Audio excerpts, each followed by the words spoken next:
So it's Carly Jane. I haven't actually done one of these for a little while now, so I'm a little bit rusty. But anyway, today I have on the wonderful sofa with me is Tina. So, hi, Tina. How are you today? I'm doing great. I'm doing great.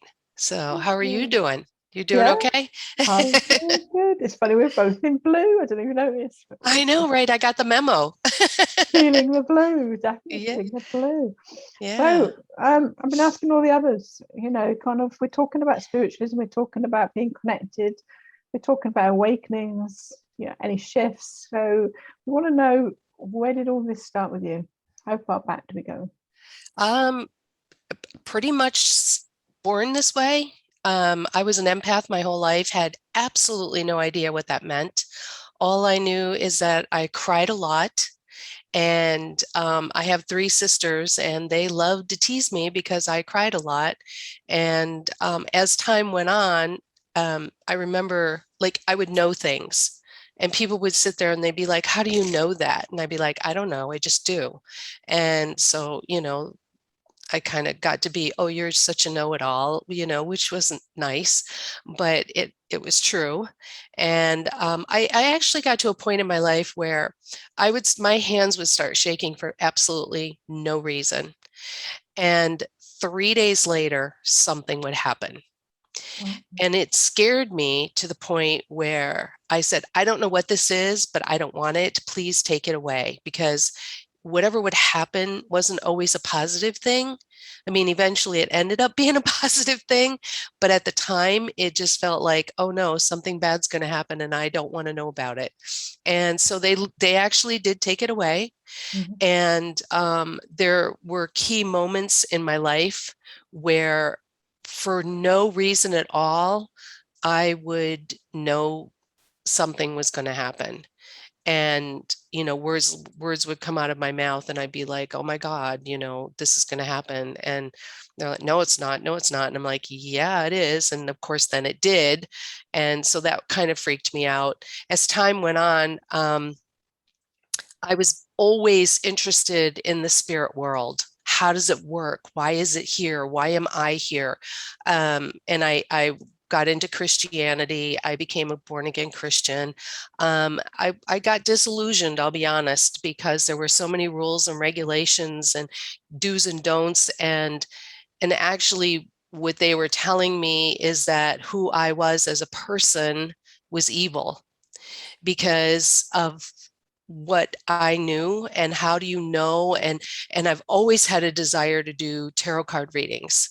I was fascinated with it and couldn't understand why. I just didn't know. I was always drawn to it. So you fast forward, many years, and I decided to walk away from Christianity because I said, if this is all there is, I don't want it. There's got to be more. And, that we all know that, when the student is ready, the teacher will appear.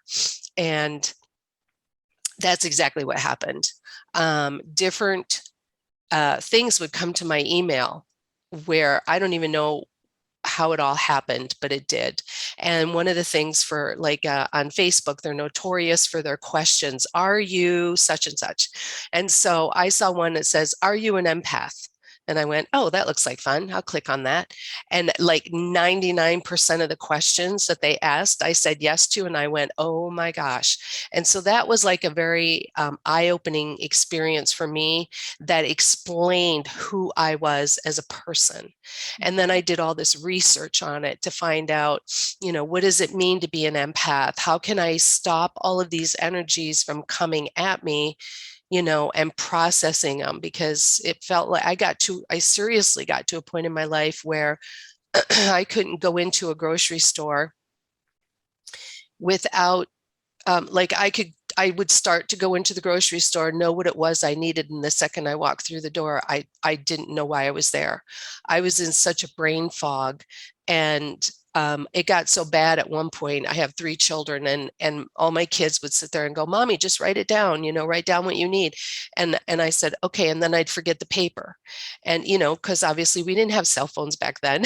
And so, you know, so I said, I can't even go to the grocery store without having someone with me. So I would take one of my kids or a couple of my kids, and I'd be like, "Okay, you need to tell mommy what we need."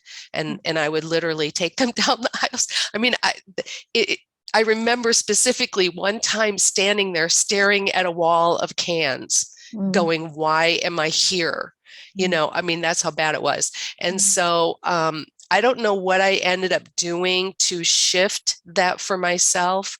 But knowing that I was an empath really dramatically shifted everything. That was kind of the beginning of the changes for me and embracing actually who I was. So just let me just stop you there. So for anybody listening, let's just explain what is an empath.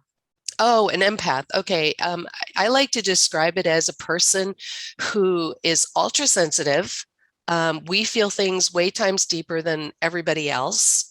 Where there may be a situation where you'll say to somebody, "Oh, they'll say, just let it go. It's no big deal. Just let it go." Well, for an empath, you can't. You have to process what's being said, what's being done. You have to work through everything. And a lot of times what happens, I always tell people I'm like a lint roller. So if you can imagine a lint roller, everywhere you go, people are attaching themselves to you. And so if you don't release that and let that go, a lot of your emotions that you're feeling could not even necessarily be yours. They're a lot of times somebody else's. It's like when you go to a party and you walk in the party, and the party, you're happy, you're excited, you're there and everything. And then all of a sudden, boom, you're like very depressed, and you're like, "What is going on? Why am I feeling sad? Why am I depressed?" And then, being an empath for a while, you sit there and you go, "Oh, okay, someone in the room is putting on a smile, but they're very sad on the inside." And you may or may not ever find out who that is. Another trait of an empath, if you're wondering if you're one of them, is when you go like to a grocery store, you're standing in line and somebody shares this deepest, darkest secret with you. And then they go, "I don't know why I just shared that with you." I get that a lot, where people you just look so friendly, and you just, I don't know. And they can never put their finger on it, but everybody's darkest secrets because they just feel the need to share. And what I deem happening is that you're healing them, by them sharing, you're actually healing that situation for them and helping them to really move forward. And if you can give them love and encouragement along the way, then all the better. I like to, cut my cords of people that have attached themselves to me and send it back with love. And say, whatever it is that you needed from me, I'm sending it back to you. But I really need my energy to come back to me. And I ask them to bring it back to me. And then I feel whole again. For way too many years, I was fragmented and wished I would have known who I was and why I was the way I was. I think my whole life would have been way different. There would have been a whole lot of less drama. I actually, and it's funny because I've spoken to through some of my clients. I will say to them, do you always have to have like the TV on or the radio on, or some noise going? And they're like, "Yes." And but I love it, and I'm thinking, well, you actually don't. It's just kind of a way of masking what's really happening with you. It's a distraction. And I was like that. And I remember my mom coming and visiting me one time, and the TV was on the whole time she was there. And she said to me, "Why do you have your TV on all the time?" And I didn't know why. But then it got me thinking, and I'm like, why do I have it on? And then I thought, I know, because I am afraid of the silence. I felt like I was going to fall apart if it was silent, and I would be alone with my emotions. And it's like, "Ooh, what is that?" And because I was so overwhelmed with everything that was coming at me, that I just didn't know how to handle it. And I do work with a lot of people that are empaths and they're just finding out that's who they are. And, and I'm giving them techniques on how to deal with being an empath, because it is a hard life if you don't understand why you are the way you are. And Yeah. yeah, and so that was a very um, aha moment for me. Mm. And I always like to share what I learn with people because, you know, what good is if I keep it to myself? That's not fair. A lot of times when I do readings, I'll tell people I'm an empath and I'm going to feel things. So if I cry, it's not because it's not for me. It's because of what's happening here. Mm. And I always have a box of tissues for me and for them. Because that's what we do. That's what I do anyway. So But did you get support from your family and friends? Were you kind of supported through your early years? no, not at all. Um, I have two sisters that are one's a year older than me and one's a year younger than me. And then my third sister, she's 5 years younger than me. So she kind of actually was the one that would observe what was going on. And years later, when I got older, I actually said to the two closest ones, I said, you guys were really mean to me when I was growing up. And they're like, no, we weren't. And I said, yes, you were. You picked on me all the time. What happened to cry baby, and all these other things. And I was built different than they were. I had a figure, they didn't, and so they found a lot of reasons to be mean. And the one that's a year younger than me, she actually would get into trouble.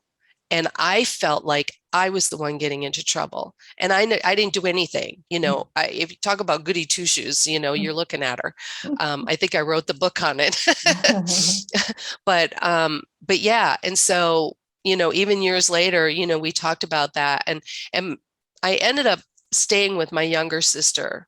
When I was 50, I was going through a bunch of stuff. And she, her and I were talking about that. And she said, oh, yes, they were very mean to you. She said, I remember thinking, why are they always so mean to her? And I said, yeah, I didn't get it either. So you're right. Growing up for me, I never felt like I got the support. When I got the support was when probably about maybe about 6 or 7 years ago, um, I decided that I needed to come out and say who I was. Um, I, hiding who you are is not a healthy thing. And another trait of being an empath is you're a people pleaser. And I got the trophy on that. My name would be my picture would be next to people pleaser, in because I wanted everybody to love me. That was because I never felt like I had that love growing up, even though, my mom and I were very close and that, but, I wanted that sister bond that I never really felt like I got. And so when I came out, I said, well, some of you know me as this, and some of you know me as this, and some of you know me as this, but this is who I really am. Mm. And I came right out and I said, I'm a psychic, I'm an empath, I'm a tarot card reader, I'm a medium, it just I'm all of that. And the interesting thing that came out of that was my cousin, who I have not in person seen her for, I don't know, probably 30 years, but we're friends on Facebook. And she messaged me and she said, um, why are you surprised that you're all of that? And I said, I don't know. I said, I guess I didn't want to admit it to myself for many years. And she said, well, don't you remember? She said, technically you come from a long line of people like that. And I went, really? And she goes, yeah, don't you remember grandma saying that she saw ghosts all the time? And I said, yeah, but I thought she was kidding. And she goes, oh Yeah. no, she really did see them. And she said, your great grandma, she said, actually was a very good tarot card reader, Mm, and a lot of people would go to her. And what's else is interesting is my great grandma died when I was 6. mm, And that made such an impression on me that I literally wrote her name and wrote the date that she died and kept it in a book because wow. I didn't want to forget that she died. And I didn't know why Mm, that she made such an impression on me, but she did. And mm, I thought, wow, if I would have had her or even my grandmother, I say to me, Tina, I'm seeing things with you, and I can help you with that. They never did. And my cousin, she's a healer. mm, She's a doula, I think is what they're called. yeah. Yeah. And but she's very, earthy and into all of that kind of stuff too. And so I Oh, thought, oh, wow, I finally, I have somebody that I can connect with, and, I feel like I belong to, and now I understand, mm, but growing up when you're just feeling like you're odd man out all the time. mm. And that's kind of how I felt. So you said Yeah. one thing, you said admitting to yourself who you are and to others. It's kind of being your authentic self, isn't it? That kind of realigns your soul, isn't it? I'm here for this. This is who I am. Yeah. I'm not living a lie. I'm not hiding behind anything else. What Right. else? So what else can people do? What else makes you feel better as an empath? What else can help? Protecting yourself. Hmm. A lot of times when I go out, there's a few techniques that I do. One is called the permission rose, and I love that. I actually test everything out before I give it to anybody. I'm like, if it works for me, it probably will work for them. But it's basically what you do is you imagine that you have a rose and you put it at the edge of your aura. And it could be any size, any color. You could put as many roses as you want. And basically, the intention that you're putting there is what will help protect you.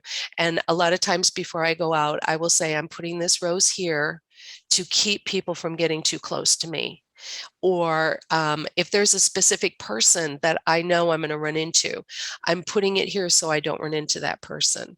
I find different, and it's interesting because I will ask my guides, to give me the words that I will need, because they already know what I'm going to do. Mm. And so they're going to know what protection I need. Another one that's really good is the golden egg. And I didn't know about the golden egg. And I was doing this reading for this person. And I said, okay, my guides are telling me that they want you to put yourself in a golden egg. And they literally told me how they wanted her to do it. I said, imagine Archangel Michael, and he's opening up this egg and you're stepping in it and he's closing it and he's protecting you. And I said, I don't know why they just told me that, but they did. And she said to me, I can't believe you said that. And I said, why? And she said, because I guess there's something with yoga where they imagine some golden egg or something, but they just kind of put it into their heart. And she said, but wow, that's really cool to think that, I could actually make it big and use it for protection. And I was like, yeah, cool. I had no idea, but the golden egg it resonated with her. Mm. And so those are two of the main things that I tell people. Also, cutting the cords. It's imagining that all these people are attaching themselves to you and you just kind of cut them Mm. and you brush them off and you say, Mm. I'm, sending this back to whoever needs it with love and kindness, and just bring back my energy. And Mm. then literally imagine it coming back to you. Mm. I have, um, let's see, there's saging yourself is another way. You just getting or smudging, saging, whatever. Selenite, And it's selenite yeah. wand, I think it's called. Oh, my selenite wand. Selenite wand. I love my selenite wand. I use it daily, hourly, sometimes. I wear it. I selenite, yeah, that's my go-to for everything. And I even have, like one like this. So like if I'm Yeah. in a reading with somebody that I feel like my energies are just kind of being too much for me, I will hold on to it because it just kind of eliminates some of that for me. Um, yeah, I mean, there's a Brilliant. lot of techniques, but those are my kind of go-to ones. Yeah, brilliant. And the symptoms being an empath is that you're just losing energy. Actually, you can get quite sick, can't you, if you don't look after Oh, your energy? yes.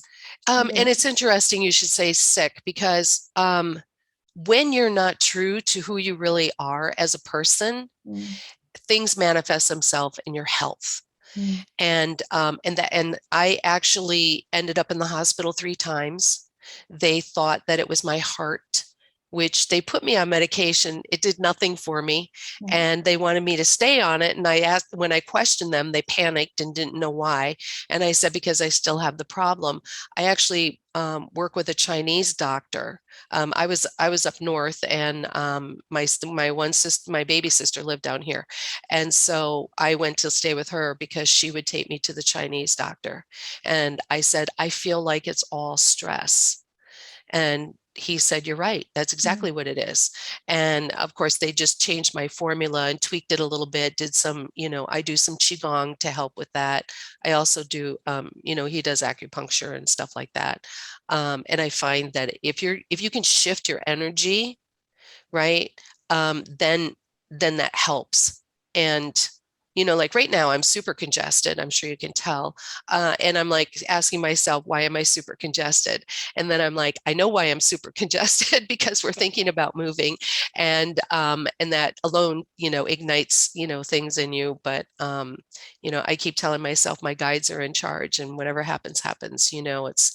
I'm not going to try real hard to stress about it, but it does manifest itself. Even when I meet people, one of the first things I say, like we've known these people, acquaintances, and they wanted to get to know us better. And so they invited us over to their house, and they're like, okay, so tell us about yourself. And the first thing I said was, okay, I'm going to rip the Band-Aid off, and I'm just going to tell you exactly who I am right away. mm. So if you decide you don't want to be my friend, I'm okay with that, but just let me know before we go further. And I did. I told him I was a psychic and the whole thing. And the interesting thing was, the wife said, oh my gosh, really? Oh my gosh. Oh my. And she like got super excited. And like, she goes, I knew there was a reason that I liked you. And I knew there was a reason we wanted to get to know you and everything else. And It either goes that way or it goes completely opposite. oh yes, I lost friends when I came out. I lost friends. And I thought, you know what? Then you weren't my friend, No, because a friend will love you and accept you for whoever you are. yeah. And the ones that judge you, that's their problem. That's their journey. I'm not, I'm done hiding who I am, Mm, and I'm embracing who I am and growing and moving forward because of it. And that's the part I love, you brilliant. know. So where are you going Yeah. next? What you're doing now then? So you offer services to do help empaths. What Yeah. you're doing and where you're going? Well, it's interesting because over the years, things have changed. And of course, 2020 was when we met, through the pandemic. That was actually, and I'm sure it was for everybody that our group that got together. It was a blessing, and where a lot of people struggled, I flourished. I grew as a person. I grew my gifts. I grew everything. And so the way I used to do things way back when I first started and the way I do them now are so completely different. I actually offer more of, people say, well, I want a tarot card reading. And I will say, okay, well, I'm not your typical tarot card reader. I don't like just read the cards. I tap into your energy. Sometimes those that have passed have come through. And so I'm like um, I don't know, rewriting my Mm, descriptions, I guess, mm, yeah, as to who I am. And sometimes I struggle with the words because I don't know exactly how to explain what I do. So I've kind of like more, I guess, labeled it like spiritual counseling is kind of more what keeps coming up for me because that's the type of people that they're bringing me. Um, I not, it's interesting because they keep saying videos. is more what they want me to do. I've been doing some recordings of journeys and some of my techniques I've been doing recordings on and things like that. I do know something else is going to open up for me, but I'm not 100% sure what it is. I'm going to be learning about past lives, regressions, and that sort of thing. I'm extremely excited about that because I know that it's going to open up another world. And I like that. I love learning about the dragons and the unicorns. And, I've learned so much from you. Like, it's been crazy. And I think when you find a teacher that you really connect with, everything changes and shifts. And that's what I'm doing. I continue to learn because like anybody, when you stop learning, you just, why exist? Because to me, you can learn something from everybody. It doesn't matter who, a child, an adult, someone who's just walking down the street, you can learn something from them. And that's one of the things that I've always tried to do. And I even told my kids that, I said, just learn what you can from the experiences and grow. People come and go in our lives. And if we can always remember that they're on their path and you're on your path, and whatever you can do to make that path easier, that's what you should be doing. And yeah, so I don't know. I wrote a book a long time ago and published it, and I've been working on the sequel to that book for I don't know how long. And every once in a while, they're like, Tina, you need to finish the book. So so I may actually finish the book this year. We'll see. Yeah. But yeah, I think my opportunities are endless. That's what I like to think. And I like that they're expanding and growing, and I love that. And I just like evolving as a person. So that's what I'm going to keep doing. Yeah. That's lovely. So, bringing your guides and angels to a real closeness to you now, is there anything that they would like to say to the group? Anybody that's listening about life at the moment? Is there anything you want to just finish on? Give me a little minute here to see what they want me to say.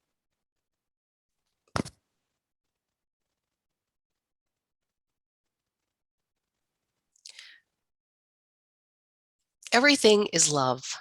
It's all about love. There is no hate. There is no anger. There is no, you know, manipulating and things like that. If you can get to a space of love in your heart and treat people that way, even if it's one person that you're with right now, and you say, I just can't stand them, I just want them to go away, try to look at them from a different perspective and come at it from a space of love. Because when we come at things from a space of love, we shift our energies. We can shift other people's energies. We can just bring them love. And that really is the biggest message that they're giving me right now, is that we need to love each other. And I know that people say that, and maybe it's a little corny, but it comes out that that's really what it is. Shift your perspective on how you're viewing a situation, because it is all about perception. Put yourself in the other person's shoes, right? And see how you would feel if you were being treated the way they are. A lot of times it's just defense, they're trying to protect themselves. Use that permission rose. Yeah. Beautiful. So thank you for coming on and have a little chat to sit on the sofa with me today, and I will see you again shortly. Yes, and thank you. I appreciate it. Thank you, everybody, for listening. And if you want to come on this sofa and you want to chat about anything at all, then give Carly a shout and we'll have a little chat too. So thank you, everybody. Namaste.